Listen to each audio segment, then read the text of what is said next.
Ako po si Miss Winnie at ito ang ating kwento. Magandang araw. Ako po si Laura, 73 years old. Ang kwentong ibabahagi ko sa inyo ay nangyari noong mid-70s. 24 lang ako noon. Walang tamang gabay ng magulang. Isang dalagang puno ng puot at galit sa dibdib. Edad 13 lang ako nang maulila. Ang nakakalungkot lang dahil lamang yun sa simpleng away bata na pinalaki ng mga magulang ang kaguluhan. Sa katunayan niyan, pinabarang ng hindi nakikilalang mga tao ang aking mama at papa. Ang naging pagkakamali ko lang, nakipag-away ako sa isang babaeng sinadya kong daanan. Nagalit siya nang singilin ko siya sa kanilang utang na utos din naman ng aking mga magulang. Naging palaboy na ako simula noon kung saan-saan na ako nakarating hanggang sa magkakilala kami ni Paeng. Mabait ang nanay at tatay ng lalaki. Sa katunayan, itinuring nila akong parang tunay na anak. Niwala akong naririnig na pagtutol sa bibig ni Paeng nang ampunin nila ako. Kaya naman mas naging malapit ako sa kanya. Nang magdalaga at binata na kami, magkasama kaming nagpupunta sa kagubatan, nangunguha ng panggatong at namimingwit. Para lubos ninyong maintindihan ang aking kwento, sisimulan ko po nung ako'y magdadalaga na. Paeng, mukhang marami tayong nakuha ngayon ah. Oo nga, siguradong matutuwa nito si nanay at tatay. Salamat na lang kamo at naging mapagbigay sa atin ng kalikasan. Hirap tayo sa buhay pero nakakaraos naman kahit papaano. Alam mo kung bakit? Bakit? Kaya kami siniswerte dahil kasama ka namin. Kaagad na namula ang aking pisngi nang marinig ang sinabing yon ni Paeng. Hindi ko maiwasang mapasinghap nang makita ang maamo niyang muka. Kung tutuusin, napakaraming babae ang nagkakagusto sa kanya sa aming bayan. Pero tila mas nakakalamang ako sa kanila. Sa akin kasi siya palaging nakasunod at lalong hindi naman ako papayag na ibaling niya ang atensyon sa ibang babae. Ayos na to. Halika, uwi na tayo. Pwede na tayong umuwi. Marami na tayong nahuling isda. O paano, halika na? Baka naman may iba pa tayong makuha. Mga prutas halimbawa. Bumalik na lang tayo sa susunod. Alam mo na, baka hinahanap na tayo ni nanay at tatay. Sige na nga. Basta, tayo pa din na magluluto ng mga ito ha. Alangan naman na iaasa pa natin ang mga ito sa mga magulang mo. Alam mo naman na pagod na sila sa paghahanap buhay. Oo nga. Tapos kapag nasa bahay naman sila, palagi pa silang sinusugod ni Namang Elmo. Alam mo, natatakot ako kay Namang Elmo. Parang hindi gagawa ng maganda eh. Kapag napansin nilang may masarap na pagkain tayong nakaahin sa mesa, para silang mga daga na basta nalang aatake kapag wala ang pusa. Huwag kang mag-alala. Hindi ko naman hahayaang makalapit sa'yo mga yun. Isa pa, literal na abusado talaga sila dati pa. Kahit hindi naman sila hikaos, talagang nakatuwaan na nilang pakialaman ng pamilya namin. Ang totoo nga niyan, natatakot lang ako dahil hindi ko pa sila kayang labanan eh. Pero alam mo, oras na maging ganap na binata ako, babalikan ko ang mga abusadong yan. Ibabalik ko sa kanila ang ginawa nila sa pamilya natin. Sa bagay, ang drama na natin masyado. Mukhang kailangan na nating umuwi. Tumatakbo ang oras eh. Ayokong sina tatay pa mismo ang humanap sa atin. Oo nga eh. Halika na, umuwi na tayo. Naglakad lang kami pauwi sa bahay nila Paeng. Kaso lang, ang inaasahan naming pagluluto at mag-aasikaso ng aming hapunan ng maaga ay hindi naman natuloy. Nagulat kami nang marinig sa di kalayuan ang sigaw ng nanay ni Paeng. Sinubukan naming lumapit. Kaso, nalaman namin na nasa loob ng bahay si Mang Elmo. Kasama na naman ang mga sabog niyang kabarkada. Ano na? Hindi niyo ba talaga ilalabas? Mga madadamot kayo! Talagang gusto niyong masaktan ha? Walang ya talaga Mang Elmo na yan. Talagang wala na sa katwiran ang ginagawa niya. Naghahanap talaga sila ng taong gaganti din sa kanila. Paeng, pakiusap, huwag ka nang susugod sa kanila. Marami sila eh, samantalang nag-iisa ka lang. Baka mas lalong mapahamak si Nainay kapag may ginawa tayong hindi maganda. Anong gusto mong gawin ko? Manahimik na lang sa isang tabi? Habang pinagmamasdan ng mga magulang ko na sinasaktan ng hayop na lalaking yan? Nag-iingat lang ako, alam mo yan. Kailangan nating kumilos nang hindi sila handa. Nang sa ganun magagawa natin silang talunin. Mga dalagita at binatilyo lang tayo, Paeng. Huwag mo naman hayaan na pati tayo mapahamak. Ang mabuti pa, magtago ka na lang. Lalapitan ko sila. Kailangan matigil ng ginagawa nila. Nanginginig na tinanaw ko si Paeng na matapang na sinugod ang mga kalalakihang nagpunta sa kanilang bahay. Kasalukuyang umiiyak ang nanay niya habang binubugbog naman ng mga kasamahan ni Mang Elmo ang tatay niya. Ang matanda na isang leader na grupo nila, hinalughog ang lalagyan ng bigas ng mag-asawa. Kinuha nila ang pera, pondong ulam at bigas namin. Napapaiyak na lamang ako habang pinagmamasdan si Paeng na galit na inaatake ang mga lalaki. Ngunit anong laban niya sa kanila? Kailangan makagawa ako ng paraan para matulungan man lang si Paeng. Kapag nanatili ako rito, masasaktan siya. Baka nga masahol pa sa nangyari ngayon ang kasasapitan niya eh. Mga hayop kayo! Anong ginagawa niyo sa bahay namin, Mang Elmo? Ganyan ka na ba talaga kasakim para pakialaman pati na ang kakarampot na pinaghirapan ng mga magulang ko? Tumahimik ka, bubwit ka lang. Akala mo ba porket binatilyo ka na, ay kaya mo na akong kalabanin? Papatayin kita sa bugbog, hayop ka! Akala mo ba natatakot ako sa'yo? Hindi! Kaya din kita patayin! Abusado ka! Dahil sa mga narinig at nakita ko ay hindi na kinaya ng konsensya ko ang manood na lang. Nagtatakbo ko papunta sa bahay at dumampot ako ng mga bato. Pinagbabato ko ang bawat kasamahan ni Mang Elmo na noon ay tatawa-tawa lang habang sinasamsam ang perang pinaghirapan namin, maging ang bagong ani naming bigas at marami pang iba. Nanginginig na lumapit ako sa kanila nang makita kong susugod na naman si Paeng. Niyakap ko ang binata. Paeng! Pakiusap, Paeng! Huwag mo na silang patulan! Hayaan mo na silang umalis! Bakit ko naman gagawin yun? Para ano? Para mas lalo silang umabuso? Ang lalaki ng katawan ng mga taong to pero ang tatamad. Hindi sila ang naghihirap sa buhay pero bakit kung makaasta, sila na ang hari sa lugar na ito? Talagang kami ang hari sa lugar na ito. Wala kayong magagawa kundi ang sumunod sa gusto ko. Hayop ka! Papatayin kita! Laura, bitiwan mo ako! Huwag mo na akong pipigilan pa! Baka kasi saktan ka nila. Hindi mo sila kaya. Wala akong pakialam. Hindi ako papayag na basta na lang silang pumasok sa bahay natin at kunin ang lahat ng pinaghirapan ng mga magulang natin. Walang iya talaga kayo, Mang Elmo. Umalis na kayo rito. Sino ka ba at ang lakas ng loob mong itaboy ako? Ako lang naman ang babaeng tinulungan nila Paeng na makaligtas mula sa mga halangang kaluluwang kagaya mo. Mga masasama kayo, Mang Elmo. Wala kayong katulad. Dapat sa inyo, masunog na sa impyerno. Sinubukan kong lumapit kay Mang Elmo para sana ipagtabuyan pero sinalubong niya lang ako ng sampal. Napasigaw ako sa pagkabigla. Hindi ako kaagad nakapagsalita. Pero dahan-dahang pumatak ang luha ko sa labis na takot. Hindi nagustuhan ni Paeng ang nakita niyang tagpo, kaya walang babala siyang sumugod papunta kay Mang Elmo. Sinuntok niya ang lalaki, ngunit tila hindi man lang siya tinablan. Sa halip, bumuelta si Mang Elmo at malakas na sinuntok si Paeng na ikinasadsad ng binata sa dingding. Umungol ito at pinahid ang dugong pumuslit sa duguan niyang labi. Napasigaw ako sa labis na takot. Bugbog sarado na nga ang ama ni Paeng, nangihina pa sa labis na sama ng loob ang ina niya. Umiiyak na nilapitan ko ang lalaki. Diyos ko! Paeng! May sugat ka sa bibig! Bakit ka umiiyak? Hindi naman ako napuruhan. Hindi pa ba sa lagay na yan? Aba, mukha ka nangang lantang gulay eh.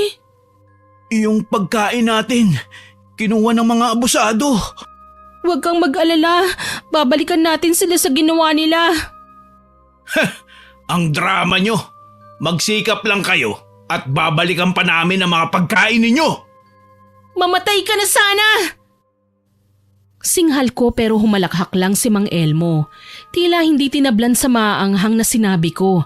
Sa halip, ikinumpas niya ang kanyang kamay at nagsisunuran naman ang mga kasamahan niya sa pag-alis. Tsaka pa lamang ako nakahinga ng maluwag. Inalalayan namin ang nanay ni Paeng na noon ay iyak ng iyak pa rin. Hindi niya matanggap na kinuha ng mga kapitbahay nilang barumbado ang aming ipong pagkain. Ako man nalulungkot ng husto, pero anong magagawa ko? Hindi ko naman sila kayang kontrahin. Kilala silang may mga koneksyon sa aming bayan. Kaya naman lahat gagawin nila, maging masama man ang aming kalagayan, wag lang silang mapahiya. Ang napuruhan lang ay ang tatay ni Paeng. Hinang-hina ang matanda ng alalayan namin. Literal na binaldado nila ang lalaki sa bugbog, kaya naman hindi na siya makagalaw ng maayos. At napabayaan ang munti naming hanap buhay nang mamatay nga ang tatay ni Paeng. Hindi na kinaya ng mahina niyang katawan na parang nalantang gulay. Walang yang mga Elmo na yan. Talagang gusto niyang wag ko siyang lubayan. Sinira niya ang buhay ko. Huwag kang mag-alala, Paeng. Hindi naman habang buhay magiging abusado si Mang Elmo. Darating ang panahon may ibang taong magbibigay sa kanya ng karma. Magdurusa pa siya ng mas higit pa sa pinagdurusahan natin ngayon. Sana lang. Dahil hindi ko mapapatawad ang sarili ko hanggat hindi ko napapatumba ang lalaking yan. Pinatay niya ang tatay ko. Paeng, nakikiusap ako sa'yo. Huwag mo naman ipahamak ang sarili mo. Paano na lang si nanay kung pati ikaw malugmok sa kapahamakan? Isipin mo na lang kami kapag may nangyaring masama sa'yo. Alam mo bang kaya din ako naulila noon dahil sa bugso ng damdamin ko? Ganitong-ganito din ang nangyari sa mga magulang ko. Inakyat kami ng mga magnanakaw sa bahay namin. Sa pilitang kinuha lahat ng pwede nilang pakinabangan sa amin. Wala silang iniwan. Dahil maging ang mahalagang bagay kagaya na lamang ng alahas ng aking mga magulang, kinuha nila. Akala ko nga tutulungan ako ng aking mga kamag-anak nang malaman nila ang pagkamatay ng aking mga magulang. Pero alam mo kung ano ang ginawa nila? Pinabayaan nila ako. Ninakaw pa nila ang mga bagay na dapat ay para sa akin. Hinayaan nila ako maging palaboy. Sige, hindi na ako gagawa pa ng kahit na anong bagay na ikakapahama ko. Huwag kang mag-alala. Huwag ka na ding matakot. Salamat, Paeng. Maraming salamat. Nalulungkot lang ako at hindi maiwasang isipin na nangyari ang lahat ng ito dahil lang napagkatuwaan kami nila Mang Elmo. Bakit kaya may mga ganong klase ng tao? Kaysa samahan nila. Sa tingin ko naman, may magagawa pa tayo para gantihan ng mga taong lumampastangan sa atin, Paeng. Sabihin mo, Laura, ano pa bang magagawa natin? Lapitan natin si Aling Rita. Ha? Ang mambabarang? Hindi ba delikado yun? Sa pagkakaalam ko, marami na siyang sinaktang tao. Hindi naman tayo lalapit sa kanya bilang kalaban niya eh. Ipapakita lang natin na talagang api tayo. Kapag nakita niya na miserable tayo, siguradong maaawa siya. Sa pagkakataong ito, tutulungan na niya tayo na gantihan ng mga taong kailangan nating balikan. Baka naman dyan tayo mapahamak. Magtiwala ka lang sa akin, Paeng. Hindi ako makakapayag na mapahamak tayo sa gagawin natin. Sisiguraduhin natin na magdurusa si Mang Elmo sa kasamaan niya. Nang hapon ding yun, pinuntahan namin ang bahay ni Aling Rita na mambabarang. Nakatira siya sa isang masukal na kakahuyan malayo sa kabihasnan. Tahimik lamang siyang nananahan doon kasama ang kanyang anak na babae. Sigurado ka ba talaga sa gagawin natin? Oo naman. Bakit? Natatakot ka ba? Hindi naman sa natatakot ako. Pero alam mo naman ang reputasyon ng matandang mambabarang. Marami na siyang pinatay. Yun nga ang maganda eh, kasi hindi na siya aatras kay Mang Elmo. Basta kapag may napansin akong kakaiba, aatras tayo kaagad ha? Oo naman. Kailan ba ako hindi nakinig sa'yo? Halika na. Lumapit kami sa bahay na tinitirhan ni Aling Rita. Umuusok sa may kusina. Malamang may ginagawa ang ginang. Huminga muna ako ng malalim bago kumatok sa pintuan. Ilang sandali pa. Tao po, Aling Rita? Anong kailangan mo? Aling Rita, pwede po ba kayong makausap? Ano yon? Dito, pumasok kayo sa bahay. Maraming salamat po, Aling Rita. Ako nga po pala si Laura. Siya naman si Paeng. Nakakaramdam ako ng bigat mula sa inyong mga aura. Mukhang may kailangan kayong napakahalaga. Ano, tungkol saan ba ito? Tungkol po kay Mang Elmo, Aling Rita. Hindi biro ang pinagdaanan namin sa kamay ng matandang lalaking yun. Umabot na sa punto na hindi siya pinapatulan ng tatay ni Paeng, kaya lantaran na niya kaming sinusugod sa bahay. Kinukuha niya ng sapilitan ang aming mga naipong pagkain, mga kinita mula sa paghahanap buhay, at mga pinamili naming pagkain. Hindi ito nakayanan ng mga magulang ni Paeng. Namatay po ang ama niya, samantalang nawala naman sa sarili ang nanay niya. Madalas pong tulala at malayo ang iniisip. Wala kaming ibang hiling kundi ang makaganti sa matanda. Kaya nagsusumamo po kami sa inyo. Tulungan niyo po kaming makaganti. Magagawa niyo po ba ang pakiusap namin, Aling Rita? Gagawin ko ang lahat. Makaganti lamang sa lalaking lumapastangan sa aking pamilya. Oo naman, matutulungan ko kayo. Ngunit may kapalit ito. Magkano po? Hindi magkano, iho. Kung hindi ano. Ano po ang kapalit? Tutulungan ko kayong makaganti sa taong nagkasala sa inyo. Pero kailangan nyo kong dalhan ng bungo ng isang namayapa na. Bungo ng kalansay? Tama ka, iha. Kailangan ko niyan. At huwag nyo ring kalilimutan ng itim na kandila. Pati na ang mahalagang gamit ni Elmo. Buhok man o kuko, laway o pawis niya mula sa damit o kahit na anong kagamitang nahawakan niya. Kahit pa bakas niya sa tinapakan niyang lupa, kung magagawa niyong ibigay sa akin, gawin niyo. Gagawin namin ang lahat. Madala lang sa inyo mga kailangan. Sige, humayo na kayo. Kailangan niyong maibigay sa akin ang mga bagay na kailangan ko bago mag-alas 3 ng madaling araw. Tumango kami ni Paeng at magalang na nagpaalam kay Aling Rita. Ang kaninang nerbiyos na nararamdaman ko ay kaagad na naglaho. Habang papalayo kami sa pinto at paglabas ng tarangkahan ay nakasalubong namin ang anak na dalaga ni Aling Rita, si Sylvia. Konting payo lang ha, mas mainam kung kukuha kayo ng bungo sa mga abandonadong sementeryo ng alas 12 ng gabi. Malalaman nyo kung ang isang bungo ay karapat-dapat para sa kapangyarihang itim na isasagawa ni Ina. Magliliwanag ang paligid kung saan nakalagay ang bungo. Doon kayo magsisimulang maghukay. Kapag natagpuan nyo na ito, susubukin ng bungo ang inyong tapang at lakas ng loob. Huwag kayong padadaig sa takot. Kahit ano pang marinig nyo, kailangan nyong magpakatatag. Isipin nyo ang inyong sadya kaya kayo nasa sementeryo. Kapag nakuha nyo na ang bungo, ibalot nyo ito sa isang itim na tela at ibigay kay Ina. Maraming salamat sa tulong mo, Sylvia. Umalis na kayo nang makabalik kayo sa nakatakdang oras. Salamat, Sylvia. Umalis kami ni Paeng sa kagubatan, dala ang pag-asang makakaganti rin kami sa hayop na si Mang Elmo. Alam ko naman na oras na magkasakit ang lalaki, hihinto na siya sa pang-aabuso sa sinumang nakakaya niya lang saktan at gagawin ang lahat makahingi lang ng tawad. Humanda ka ngayon, Mang Elmo. Magbabayad ka rin sa kasalanang ginawa mo sa akin. Kumalma ka lang, Paeng. Alam ko naman na magiging okay din ang lahat. Sana lang talaga magawa natin ang paraan na makaganti tayo sa matandang yun. Hindi ako papayag na maging masaya siya samantalang tayo ay nagluluksa. Kailangan na nating simulan ng pangongolekta ng mga kakailanganin. Sige, anong uunahin natin? Kukuha muna tayo ng mahalagang gamit na pagmamayari ni Mang Elmo. Ako nang bahala sa kandila. Sige, Laura. Nang araw na yon, kinumpleto namin ang mga gagamiting instrumento para maisagawa na ang pambabarang. Nakabili kami ng kandila sa halagang 5 sentimo. Ang gamit naman na nag-uugnay kay Mang Elmo ay nakakuha din si Paeng. Gusto ko ngang matawa nun eh. Hindi ko alam kung paano niya nakuha ang mga ito nang hindi man lang siya napapansin ng masamang lalaki. Mabuti na lang talaga, hindi siya nahuli. Pagsapit ng alas 10, nag-aya na siyang pumunta kami sa sementeryo.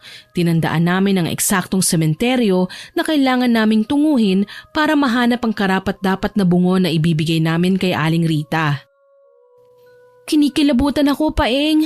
Parang may mga matang nakasunod sa atin. Huwag kang matakot. Nandito naman ako eh.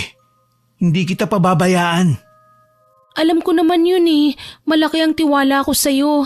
At kahit kailan, hindi ako lalayo sa kung saan ka man naroroon. Mabuti naman kung ganun. O sige na, maupo ka na lang dyan ha. Ako na maghahanap.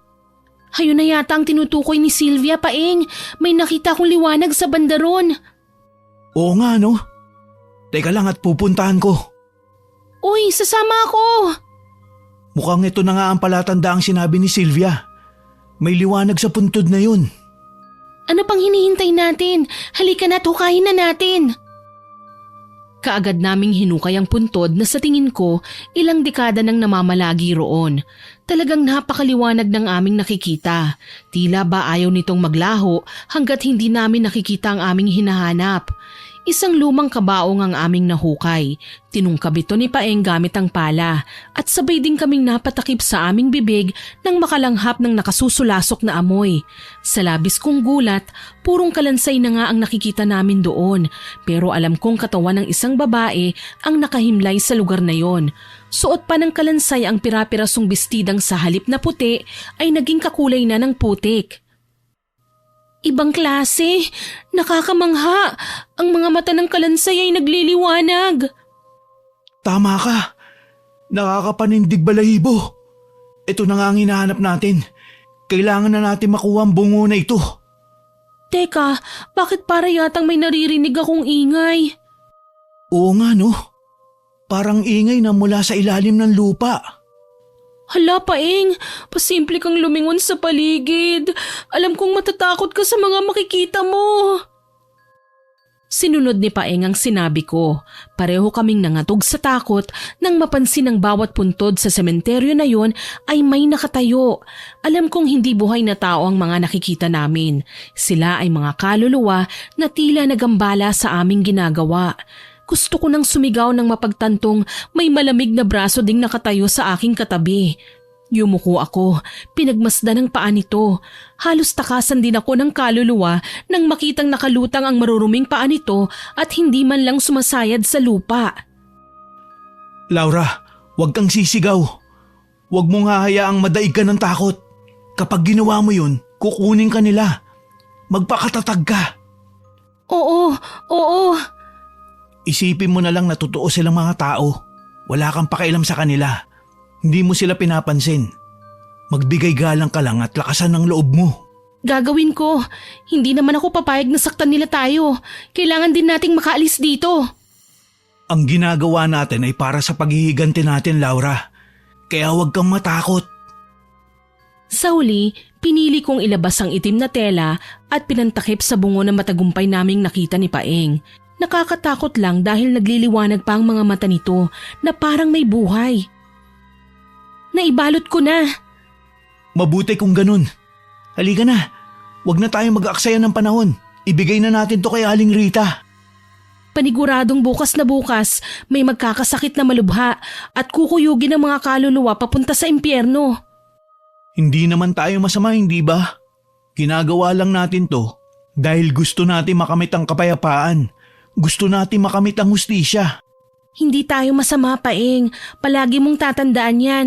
Lahat ng bagay may paliwanag kung bakit nagkakaganito. Kaya sana, wag mong isiping dahil lumapit tayo kay Aling Rita, demonyo na rin tayo. Sinira nilang buhay na meron tayo. Wala silang ibang ginawa kundi abusuhin tayo. Puro hinampo at pagmamaktol lang ang aming pinag-usapan hanggang sa makarating kami sa bahay ni Aling Rita. Sa labas ng bahay, nakita kong nakaabang si Sylvia. Kagaya ng nauna naming pagkakakita sa kanya, nakapaskil na naman ang ngisi sa kanyang muka.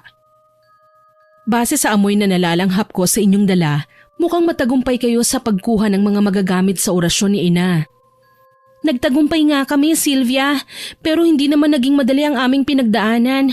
Nakakatakot pala manguha ng bungo ng kalansay sa abandonadong sementeryo. Hindi naman normal na bungo ang kinuha nyo sa sementeryo. Yan ang bungo ng mga dating mangkukulam.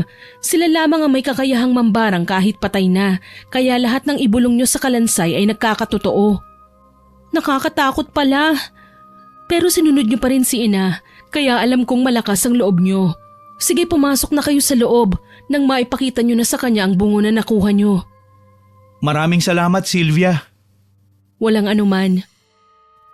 Pumasok na kami sa loob ng bahay nila Aling Rita. Nadatnan namin ang ginang na abala sa pagbabasa ng makapal na librong may itim na balot.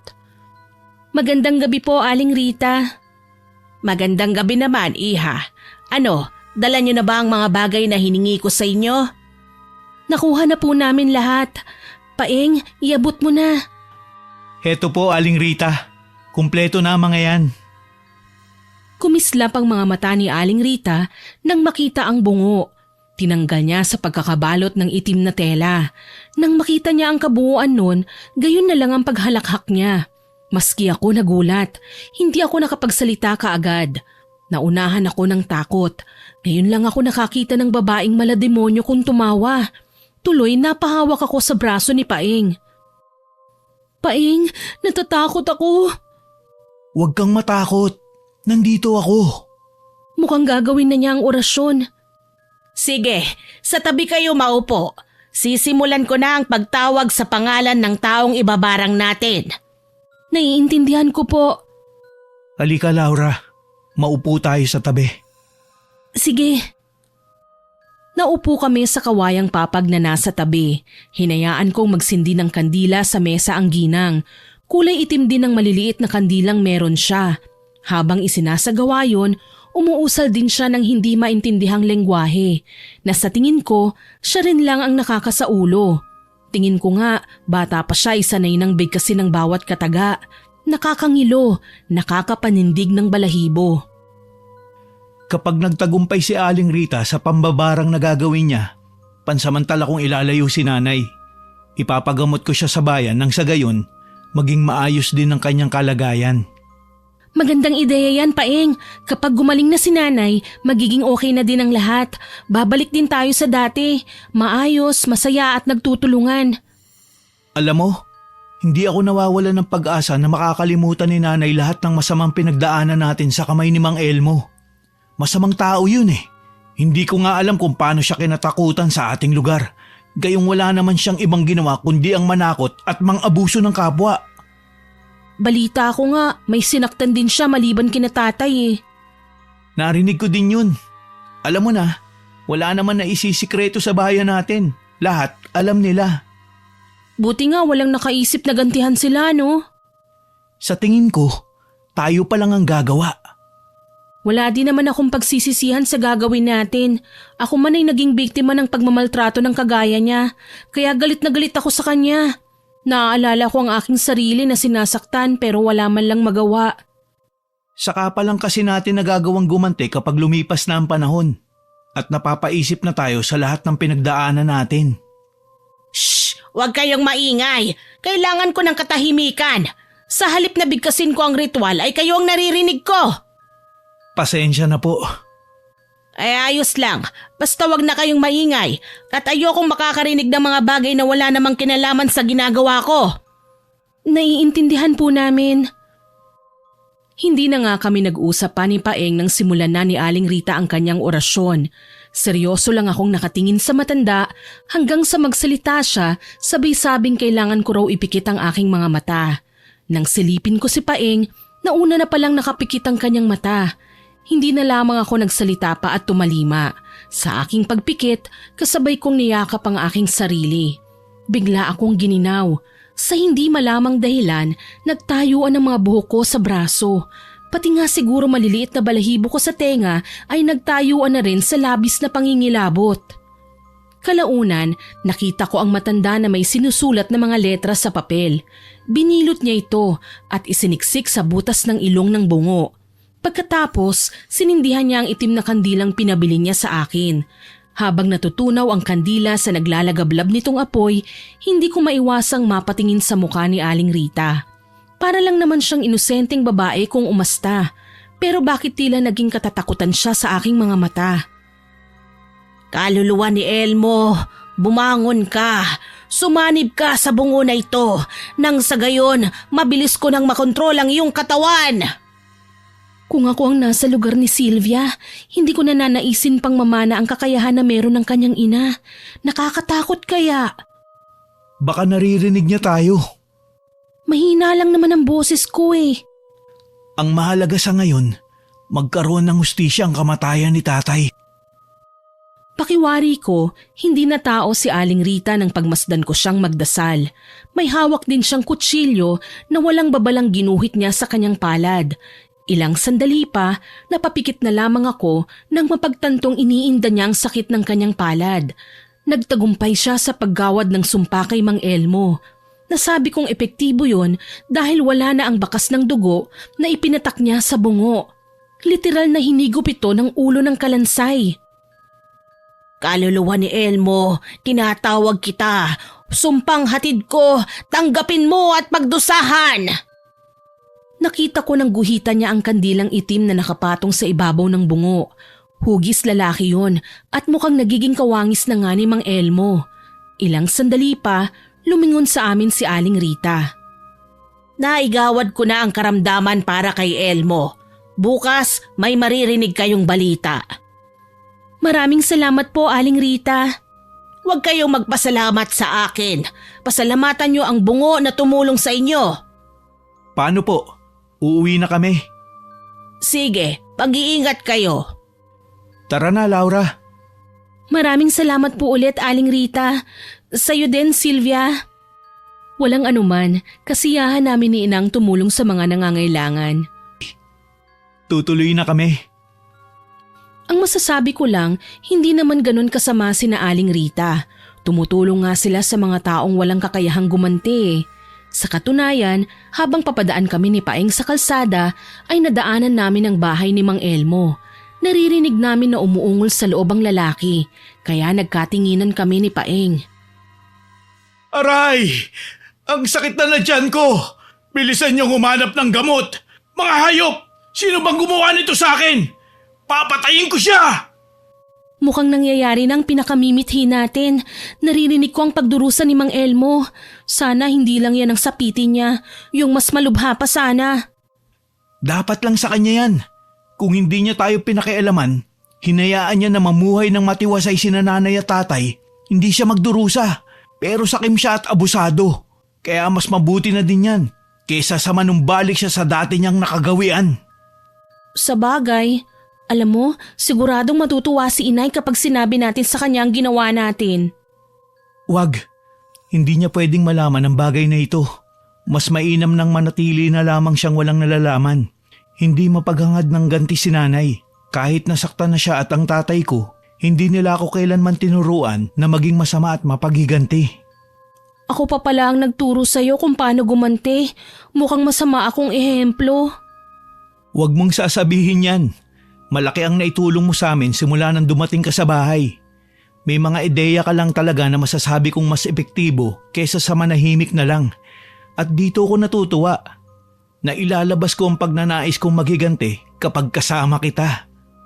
Naisip ko din naman na maghigante dahil hanggang ngayon hindi pa nahahanap ang mga salarin na kumanti sa aking mga magulang. Ang nangyayaring ito kay Mang Elmo ay isang halimbawa na kailangan na nilang maghanda at sila man ay haharap din sa kaparusahan. Darating din tayo dyan. Ang mahalaga muna sa ngayon, magawa nating kausapin si nanay para madala natin sa bayan sa susunod na araw. Siguro mamamalagi na muna siya doon para tuluyan na siyang gumaling. Yun ang naging plano namin ni Paeng. Nakalatag na. Kaso lang, hindi namin inaasahan ang dadatnan namin sa bahay. Wala nang buhay ang nanay niya na nagbigti sa kisame. Mukhang hindi nito kinayang matinding kalungkutan at pinili na lamang wakasan ang sariling buhay. Wala kaming nagawa kundi ang mag-iyakan. Nay! Bakit mo nagawa sa amin to? Bakit mo kami iniwan? Hindi na niya kinaya ang kalungkutan. Siya na mismong tumapos sa buhay niya. Kasalanan to ni Mang Elmo. Ginawa niyang miserable ang buhay ko. Umiiyak na niyakap ko na lamang si Paeng. Wala din naman akong magawa para mapagaan ang nararamdaman niya. Sa ikalawang pagkakataon, naranasan ko ulit ang pait, kagaya ng pagkawala ng mga magulang ko. Kinabukasan, kasabay ng pagputok ng balitang namatay na ang nanay ni Paeng ay ang pagkakasakit naman ni Mang Elmo. Sa katunayan niyan, habang abala si Paeng sa pag-aasikaso ng burol ng kanyang ina, ako naman ay nagpunta sa baryo. Nakikiusyoso sa mga balita. Nagkataon naman na naroon din si Sylvia kaya lumapit ako sa kanya. Siguro naman narinig mo na ang balita. Tama ka, malubha si Mang Elmo. Gusto mo bang makita ng malinaw ang nangyayari sa kanya ngayon? Pwede ba? Oo naman, halika lumapit tayo sa kanila. Sisilip lang tayo, tsaka huwag kang mag-alala, hindi nila tayo mapapansin. Lumapit nga kami sa bahay ng lalaki at nakasilip sa bintana. Halos mapaiyak ako sa takot nang makitang lumobo ang tiyan niya. Sa katunayan, nagmumukha ng buntis si Mang Elmo. Tila malapit na ang kabuwanan. Wala naman ako magawa kundi mapahawak sa sarili kong tiyan. Hindi ko maiwasang isipin kung paano kapag sa akin nangyari ang bagay na yon. Nagkakagulo na ang mga kamag-anak niya. Narinig ko kanina may gumagalaw daw sa kanyang tiyan. Ano kaya ang nilagay ni nanay para umungol siya ng ganyan? Bakit parang hindi ka natatakot na mapagbintangan ka? Gusto mong malaman? Halika, sumama ka sa akin. Sige. Nagulat ako nang humawi ang mga tao sa pagdaan namin ni Sylvia papasok sa bahay ni Mang Elmo. May nagbubulungan, may pinag-uusapan kami. Tuloy kahit hindi naman kami malapit ni Sylvia sa isa't isa ay napahawak ako sa braso niya. Maging si Mang Elmo ay sumama ang tingin nang makita kong nakasunod sa babae. Anong ginagawa ng babaeng yan dito sa bahay ko? Huwag niyo siyang paalisin, kasama ko siya. Isa sa aking mga inuutusan para makapanggamot. Ano? Sumabay ka na lang kung ayaw mong mabuking kanila at malaman na kayo ni Paeng ang may kagagawan kung bakit siya nagkakasakit. Tama ang sinabi ni Sylvia. Sa kanya po ako nagtatrabaho kaya ako nagkakapera. Ano naman ngayon ang pakialam niyo? Alisin mo ang babaeng yan sa harapan ko, Sylvia. Ikaw lang ang gusto kong gumamot sa akin. Kung ayaw mong makita si Laura, hindi ko na rin itutuloy ang panggamot ko sa inyo. Siya. Hayaan nyo na siya dyan. Sige na, gamutin mo na ako. Wisit! Nakita ko ang pagguhit ng ngisi sa mukha ni Sylvia kaya kinabahan ako. Hindi ko alam kung ano ang nasa isipan niya ng mga sandaling yon. Pero alam kong hindi madaling pakisamahan si Sylvia. Malamang may gagawin siya kay Mang Elmo na sa halip na ikagagaan ng pakiramdam ng lalaki ay siguradong ikalalala nito. Laura, pwede ka bang kumuha ng langis sa aking dalang bag? Oo naman. Heto. Maraming salamat, Laura. Walang anuman. Nakita kong ipinahid ni Sylvia ang langis sa tiyan ni Mang Elmo. Kinilabutan ako dahil hindi lang ito basta langis, dahil may kasama itong kung anong maitim na bagay sa loob ng lalagyan. Para bang mga binabad na linta. Ang mas nakakasindak pa, nakita kong gumapang ang mga yon papasok sa kanyang pusod na ikinatirik ng mga mata ni Mang Elmo.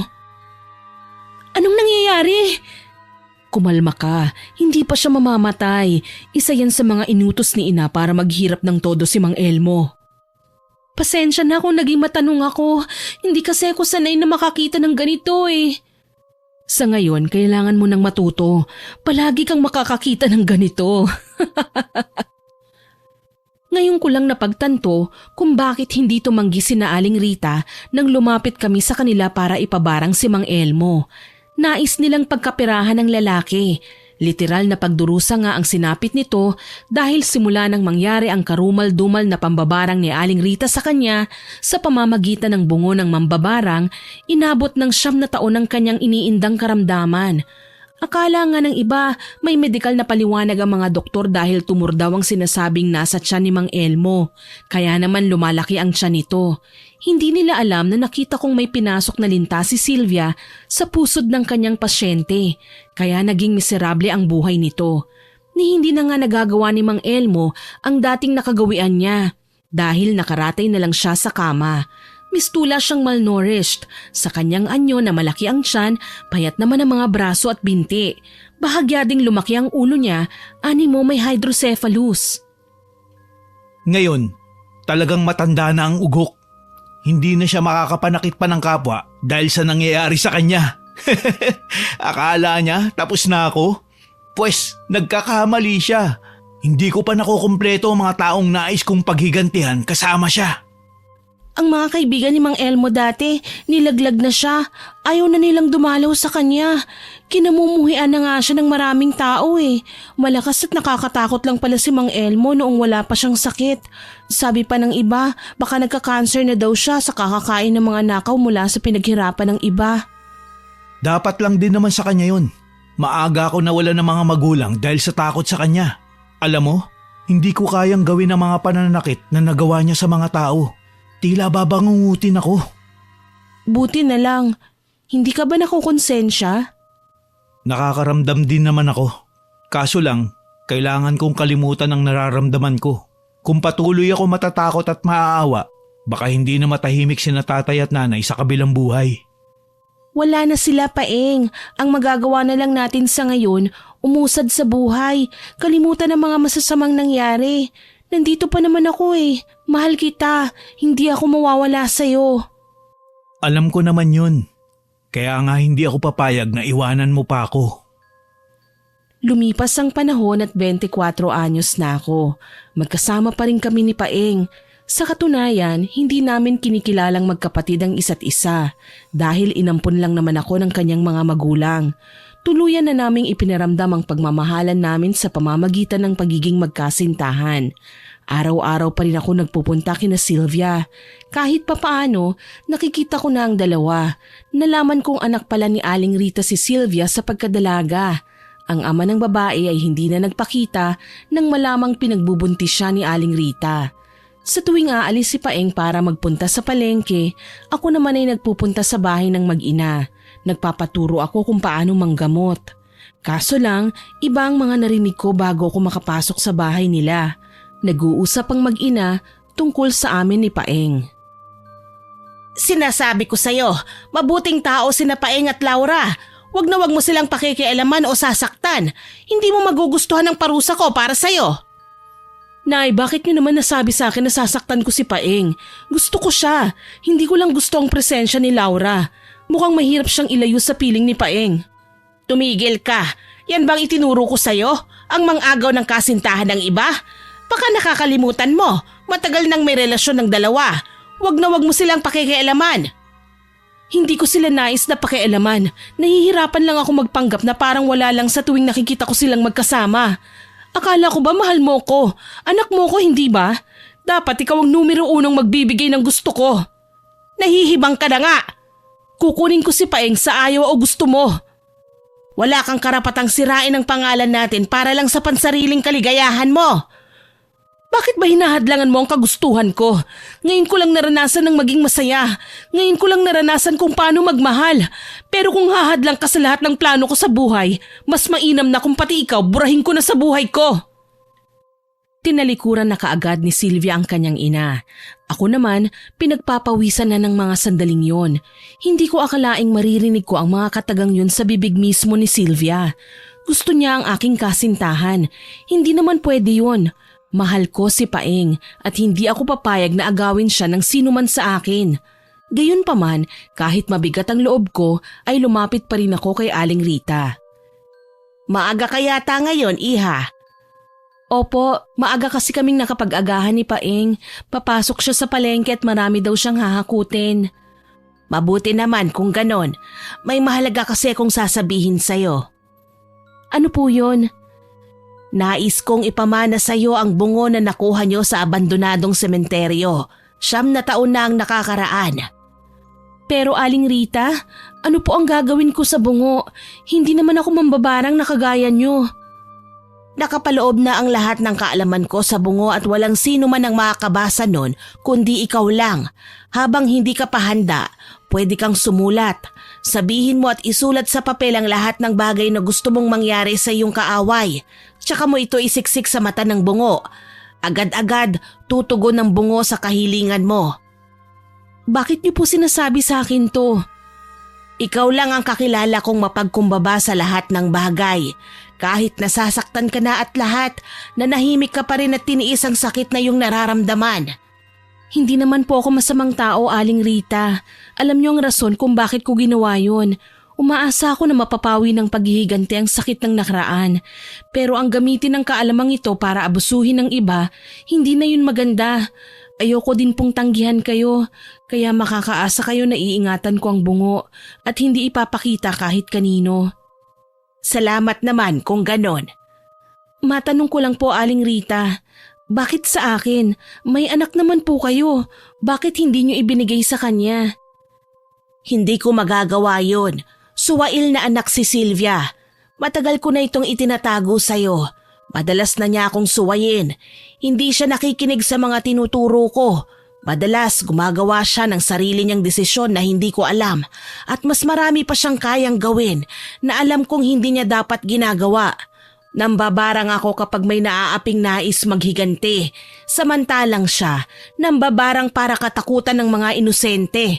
Ayoko nang umabot pa sa punto na maging magkalaban kayo. Pero sana, oras na mangyari yun, wag na wag kang susuko sa kanya. Labanan mo siya gamit ang bungo. Hindi ko po ugali na mangako, pero oras na ganun nga ang gagawin ni Sylvia, lalabanan ko po siya. Hindi ako papayag na may saktan siyang walang kamuwang-muwang sa pinaggagawa niya. Wika ko kay Aling Rita. Hindi ko alam na yun na ang huling pagkakataong makakausap ko siya ng maayos. Dahil nang makauwi ako sa bahay dala ang bungo, hindi na ako nakabalik kaagad sa kanila. Tila ba naging takot ako na makita si Paeng na lapitan si Sylvia. Nagpapanggap naman ako na walang alam sa mga masama niyang balak laban sa relasyon namin ng aking pinakamamahal. Hihintayin kong may gawin siya bago ko kumilos. Sa ngayon, si Aling Rita nga ang tinitira niya. Madalas pumapalpak si Aling Rita sa pambabarang at dahil yon kay Sylvia. Sa katunayan, pinatay na ni Sylvia si Mang Elmo, kaya naman hindi na nakapagdusa pa ang lalaki. Marami pa sa mga lumalapit sa kanila ang pinagkakatuwaan na lamang ni Sylvia. Ipapaalam niya na isa siyang manggagamot tapos hindi naman talaga niya gagamutin ng taong humingi sa kanya ng tulong. Sa halip, pinapalala niya ang kalagayan nila hanggang sa mamatay. Nakakapanlumo lang na pumanaw na ang taong nagpahirap sa buhay ko. Hayaan mo na, mainam na rin yon para wala ka nang isipin pang iba. Sa bagay, tama na ang ilang taon. Mahaba na din yun. Paeng, halika, saluhan mo ko. Ipinagluto kita ng sinigang sa miso. Oh. Mukhang masarap yan ah. Teka lang, napapansin ko, palambing ka ng palambing habang tumatagal ah. Ano bang nangyayari sa'yo? Wala naman, masama bang sumabay ako sa'yo sa pagkain? Nakakatuwa nga yun eh. Pakiramdam ko, ang gandang lalaki ko. Hayan ka na naman. Ang lakas ng kumpiyansa mo sa sarili.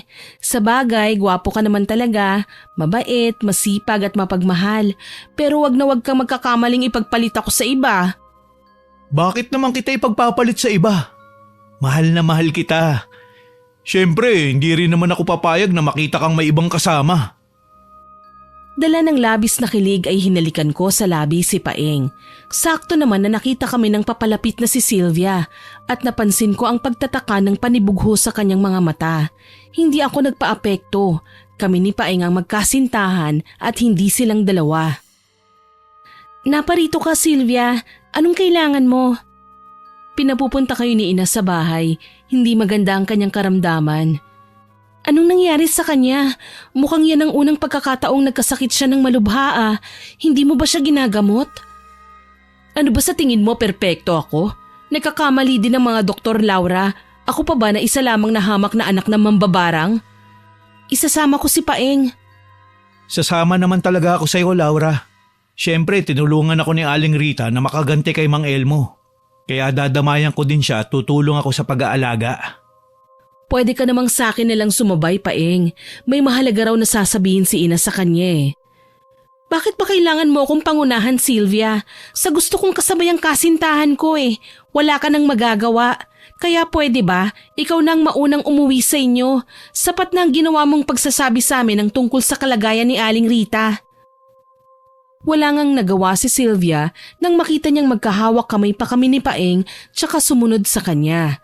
Sinamaan niya ako ng tingin pero ginantihan ko siya ng ngisi. Pagdating namin sa bahay nila, nagulat ako nang makitang nakaratay sa kama si Aling Rita. Nag-aalala kong nilapitan siya. Huwag mong ibibigay kay Sylvia ang bungo, iha. Opo, Aling Rita. Nangangako ako. Salamat. Anong nangyari sa inyo, Aling Rita? Bakit kayo nagkaganyan? Ito ang dahilan ko bakit kailangan kong ibigay sa iyo ang bungo, iha. Hindi ako papayag na si Sylvia ang magmana nun. Nagawa nga niya akong saktan ngayon. Hindi malayong patayin na rin niya ako. Pero nanay niya kayo, Aling Rita. Hindi namimili ng mabibiktima niya ang isang mambabarang iha. Kapag nilamon siya ng kasamaan, talagang gagawin na niya ang lahat makalamang lamang ng kakayahan. Kailan lang nang malaman ko ang mga bagay na tinatago niya sa akin. Nilinlang niya ako, iha. Nagpaloko ko sa kanya. Basta, sekreto lang natin ito. Hanggang kamatayan, walang sino man ang makakaalam. Napayuko na lamang ako dahil sa nadaramang kalungkutan. Hindi ko akalaing magagawa ni Sylvia na saktan ng sariling ina. Tila ba kailan lang nang makita ko kung gaano pa siya naging masunurin dito. Ngayon, ibang-iba na si Sylvia dahil pati si Paeng ay ginagawa niya ng paraan para mapalapit sa kanya. Hindi ko nagugustuhan ang paghampas na ginawa niya sa kasintahan ko, habang ako naman ay kinakausap ang kanyang ina kanina.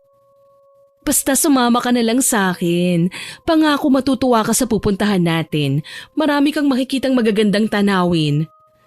Saan mo naman balak isama ang kasintahan ko? Balak niya raw ako isama sa pusod ng kagubatan, Laura. Sabi ko nga sa kanya, sasama ako kung iimbitahan ka niya. Sabi mo raw sa kanya, hayaan mo lang kaming dalawa. Wala akong sinabing ganyan Talagang may pagkaharot ka rin Sylvia? Simpleng malandi. Pati ba naman nobyo ko ginaganyan mo?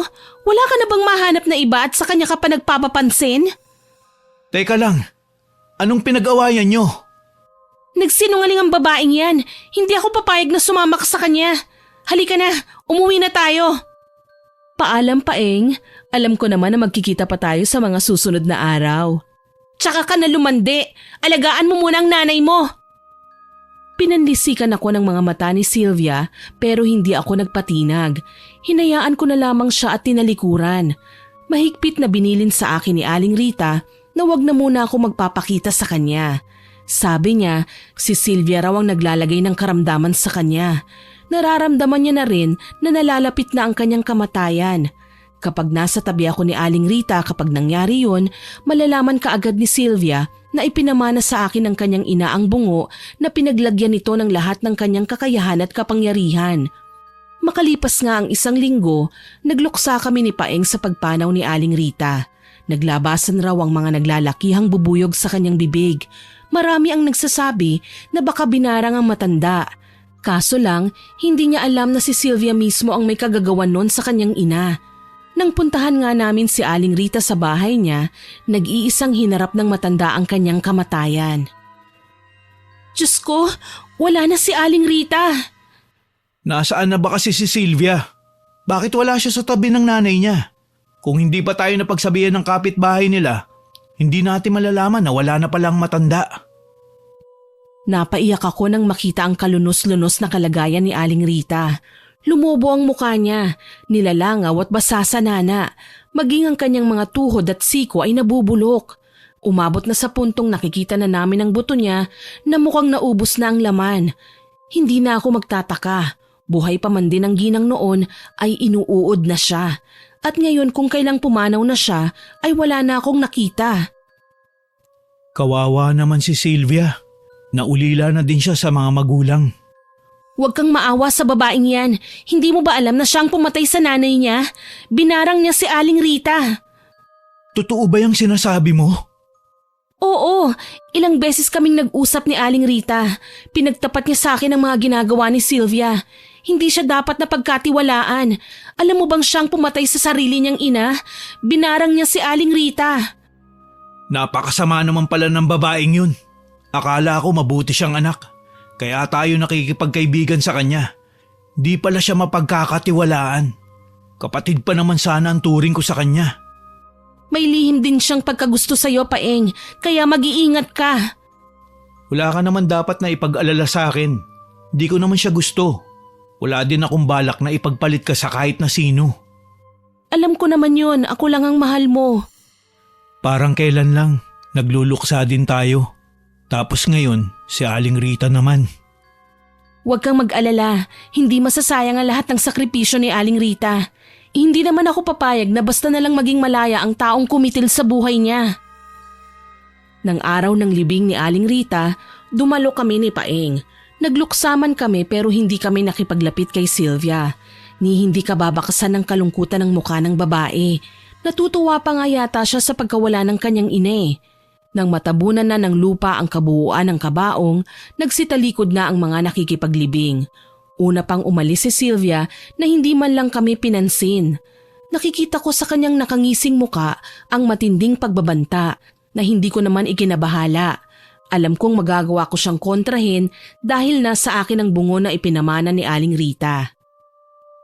Halika na, Laura. Umuwi na tayo. Sige, susunod ako. Mauuna ako sa may bakod ha. Dadaan ako sa libingan ni na tatay at nanay. Doon na kita hihintayin. Oo, saglit na lang ako rito. Nauna nang umalis si Paeng at nagtungo nga sa pinaglibingan ng kanyang mga magulang. Ako naman nanatiling nakatitig sa puntod ni Aling Rita. Hindi ako makapaniwala na kung gaano sila kalapit ng kanyang ina noon, si Sylvia pa talaga ang kikitil sa buhay ng kanyang ina ngayon.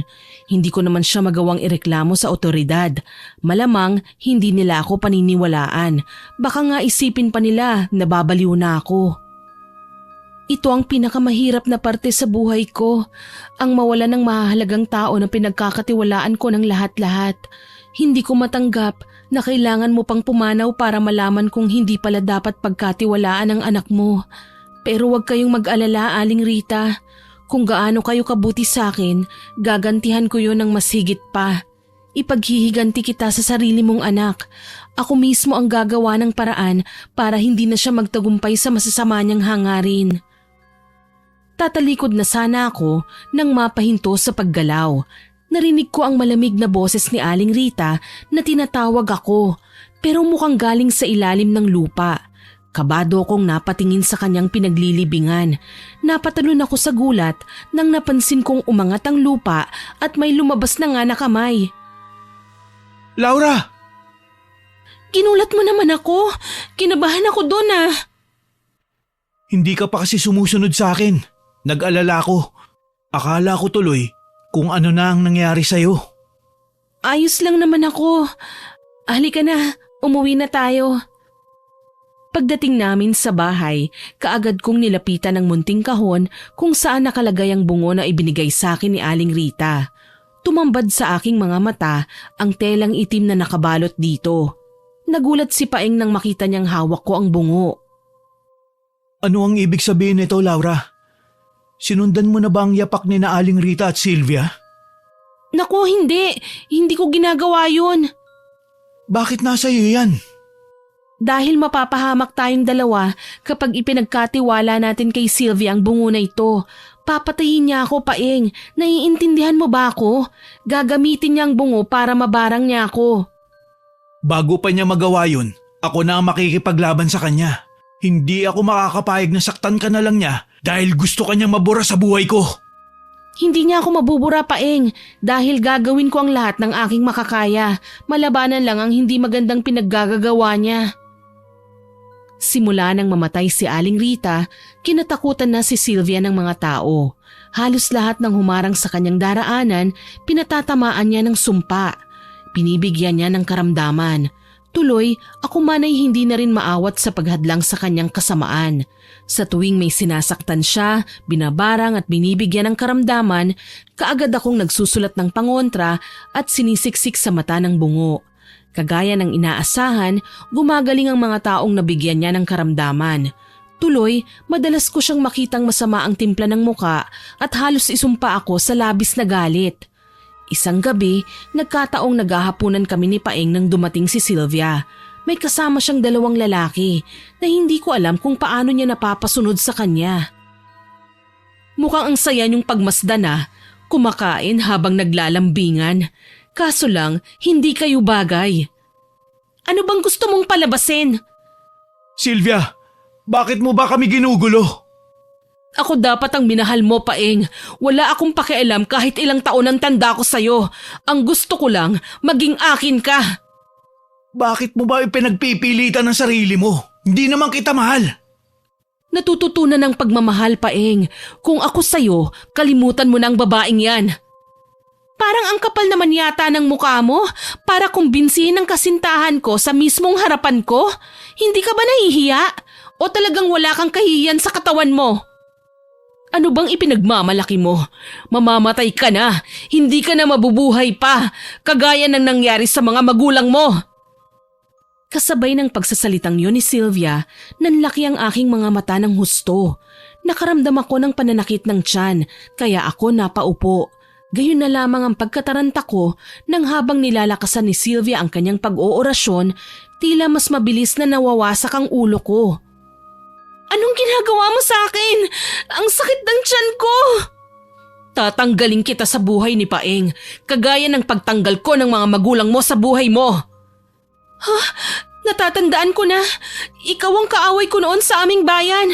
Ikaw ang batang babaeng siningil ko sa utang ng mga magulang mo. Hindi ka anak ni Aling Rita. Paanong nagawa ka niyang tawaging anak? Ayun ba?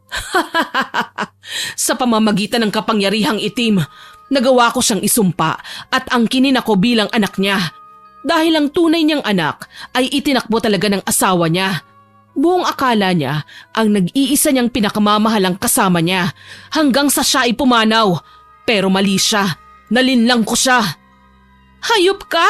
Niloko mo si Aling Rita! Pinatay mo siya para makakuha ng mas malakas pang kapangyarihan! Ginawa ko yun para mabalikan ka. Pinakulong mo ang aking mga magulang kaya nagawa kong mabarang ang iyong mama at papa. Matagal na kitang sinusubaybayan kaya alam ko ang lihim mo noon pa man. Walang yaka! Hindi ka tao! Tama ka, hindi ako tao. Pero mas lamang na ako sa'yo. Bumalik ako para maghigante. Baliw ka! Ako ang dapat na naghihigante! Mabuting tao ang mga magulang ko! Dala ng labis na galit, mabilis akong nakabangon mula sa pamimilipit at dinamba si Sylvia. Walang nagawa ang pag-awat sa akin ni Paeng dahil sinabunutan ko si Sylvia. Talagang hinila-hila ko ang buhok niya para lang masaktan siya at mag-iiyak sa ginawa ko sa kanya. Hindi man lang nakaganti sa akin si Sylvia. Sinubukan niya akong gamitan ng orasyon pero hindi ako nagpatinag. Walang yaka? Akala mo ba makakatakas ka sa ginawa mo sa akin? Hindi ako papayag na basta ka nalang makalusot. Matagal ko nang ninais na makaganti sa'yo kaya pagtiisan mo ang pananabunot ko. Bitiwan mo ko! Ang landi mong babae ka! Ikaw ang malandi! Alam mo ng nobyo ko si Paeng pero lumalapit-lapit ka pa rin? Ano, napahiya ka? Kasi hindi ka niya pinatulan? Ha? Hindi ako mapapahiya. Talagang ako ang pagbabalingan ni Paeng ng pagmamahal dahil selosa ka. Wala ka ng ibang ginawa kundi ang gwardyahan siya. Nasasakal na siya sa'yo. Sinungaling ka, Sylvia! Wala akong sinasabi sa'yong ganyan! Sinadya kong hilahin ng pagkalakas-lakas ang buhok niya, kaya siya napasigaw ng todo. Nalagas ang iilang hibla ng kanyang buhok na ikinahalakhak ko. Hindi ko alam kung saan ako humugot ng lakas ng loob para gawin ang bagay na yon sa kanya. Ang alam ko lang para akong sinasapian. Akala mo ba talunan na ako sa lagay na ito? Hindi ka magtatagumpay, babae. Lahat ng lahi mo ay papatayin ko. Kasama ka na ron. Hindi ka magtatagumpay. Kaya kitang labanan. Sinabing tama na. Hindi ba talaga kayo maghihiwalay? Napaatras ako ng pilit na hinawi ni Paeng ang pagkakalingkis naming dalawa ni Sylvia. Literal na bumalandra ako sa dingding samantalang ang babae naman ay tumimbuwang sa sahig. Galit na galit siya sa ginawa ni Paeng na maski ang lalaki ay hindi nakaligtas sa kanyang makamandag na orasyon. Maya-maya pa, naglabas na siya ng manika. Nagre-representa ito kay Paeng. Susubukan ko pa sana siyang saktan, kaso lang natakot ako sa pwede niyang gawin sa manika. Baka saktan din niya si Paeng. Ano, lalaban ka pa? Halika na, sugurin mo pa ako! Hayop ka talaga, Sylvia. Isa kang alagad ni Satanas. Paano mo nasasabing mahal mo si Paeng, gayong magagawa mo nga siyang saktan? Napagtanto ko lang na kahit anong gawin ko, talagang hindi ako magugustuhan ni Paeng, kaya mas mabuti pang patayin ko na lang siya. Ipakukulong kita kapag ginawa mo yan. Talaga? Ang problema paano mo gagawin? May nakulong na ba sa salang paglalagay ng sumpa? Pweh, wala. Magsasayang ka lang ng pagod sa pagpapaliwanag sa kanila, pero walang maniniwala sa'yo. Magagantihan din kita sa paraan ko. Gagawin ko yun kagad. Huwag mo kong utuin, baliw. Hindi ka marunong mambarang. Natahimik nga ako sa kanyang sinabi, pero pinaningkitan ko naman ang mga mata ang hawak niyang manika. Nang makita kong abala siya sa pagkutsa sa akin, hindi na ako nag-aksaya ng panahon. Kaagad ko siyang sinugod. Pinrotektahan niya ang ulo niya kaya mabilis kong nabawi ang manika. Galit na galit siya nang makitang nalipat ito sa kamay ko kaya animoy mabagsik na hayop na inatake niya rin ako. Binalingan ko naman si Paeng. Saluhin mo to! Nakahanda ako! Kailangan mong sunugin ang manika nang wala nang makapanakit sa iyong iba. Sinalo niya nga ang hinagis kong manika na inagaw ko mula kay Sylvia. Mas lalo siyang nagwala nang makita niyang wala na siyang maipapanakot sa akin kaya naman inutusan ko si Paeng na sunugin na ang manika. Tumalima naman ang lalaki na ikinaatras ni Sylvia. Alam niyang kahit ang manika ang nagre-representa kay Paeng, siya ang masasaktan kapag si Paeng naman ang sumunog sa gamit na ginawa niya. Gayon na lang ang pagsisigaw ni Sylvia nang ihagis naman kaagad ni Paeng ang manika sa nagbabagang panggatong sa aming lutuan. Mga hayop kayo! Babalik ako! Gagantihan ko ang ginawa niyo! Pwes, kamatayan mo na ang aalalahanin namin sa pagbabalik mo! Matatakot din kayo! Halimaw ka! Hindi ako magpapatalo sa'yo! Nagmamadali nang tumalikod sa akin si Sylvia. Iniwan niya kaming dalawa ni Paeng kaya kaagad akong napayakap sa lalaki. Hindi ko akalain na hahantong sa ganito ang lahat. Ang taong sinisisi ko sa pagiging ulila ko sa murang edad ay nilapitan ako para kaibiganin. Bakit ba ngayon ko lang nalaman ang mga bagay na ito? Kung binigyang pansin ko lang sana ang mga sinabi sa akin ni Aling Rita, malamang matagal nang naresolba ang bagay na ito. Ayos ka lang ba? Pasensya na. Hindi ko alam na si Sylvia pala ang punot dulo ng kaguluhan sa buhay mo. Wala ka namang kasalanan doon, Paeng. Hindi mo alam na siya ang batang anak ng mambabarang. Nagawa pa niyang magpanggap na anak ni Aling Rita. Palibhasa, magkasing edad lang sila ng tunay na anak ni Aling Rita at magkapareho pang babae. Kahit na, muntikan pa naman akong maniwala sa mga sinabi niya sa akin na puro paninira lang pala laban sa'yo. Kalimutan mo na yon. Ang mahalaga, okay na tayo at hindi kailanman makikinig sa kanya. Tama ka. Hindi na tayo makikinig sa kanya. Gagawin na natin ang lahat. Maiwasan lang ang babaeng yun. Habang nakahiga, inalala ko ang naging paghaharap namin noon ni Sylvia. Hindi ko man lang naalala ang mukha niya. Mabuti na lang talaga, nakilala ko siya kahit na ilang taon na ang lumipas. Nagawa pa man din niyang magpanggap na mabait sa harapan ko. Ano pa ba ang hinahanap niya? Buhay ang mga magulang niya, kahit nakakulong. Ako naman ay talagang binawian niya ng mga magulang, kaya mas lamang pa rin ang swerte niya kaysa sa akin. Hindi ko lang maintindihan kung bakit kailangan pa niyang maghiganti. Tuloy, bumangon ako at kumuha ng papel. Isinulat ko ang mga bagay na kailangan maranasan ni Sylvia para mapagbayaran ang ginawa niya sa mga magulang ko. Pati na rin kay Aling Rita. Isiniksik ko ito sa mata ng bungo at nagtirik ng itim na kandila sa tuktok nito tsaka nahiga. Kinaumagahan, nasa bahay na naman namin si Sylvia. Akala mo ba tapos na ako sa paghihiganti ko sa inyo? Ngayon ang nakatakdang araw na mamamatay ka, Laura. Anong ibig mong sabihin? Ikaw na lang ang babarangin ko nang mabura ka na sa buhay ko ng tuluyan. Tutal, ayaw naman sa akin ni Paeng eh. Ihuhuli ko na siya. Sige, gawin mo ang sa tingin mo ay ikasisaya mo. Subukan natin kung magagawa mo ba akong saktan. Halakhak lang ang isinagot sa akin ni Sylvia. Pagkuway pinakita niya sa akin ang hawak niyang bungo. Hindi ko alam kung saan niya nakuha ang bagay na yon dahil nasa akin naman ang bungo na ibinigay ni Aling Rita. Ang alam ko lang, kinikilabutan ako sa bawat pagkakataong binubulungan ni Sylvia ang bungo. Parang ako ang nakakarinig ng mga kasumpa-sumpang mga kataga mula sa kanyang bibig. Mamamatay ka, Laura. Hindi ako papayag na ikaw ang makinabang sa pinaghirapan ko. Akin ang bungo na binigay ni Nanay Rita sa'yo. Ang kapal naman ng mukha mong angkinin na nanay si Aling Rita, gayong hindi mo naman siya itinuring na ina. Kaya pala malakas ang loob mong kalabanin ako. Ikaw palang binigyan niya ng bungo. Para lang dito, makikipagpatayan ka na? Aba, ang dami mo na yatang gustong bawiin sa akin ah. Si Paeng, ang buhay ko at ang lahat ng meron ako.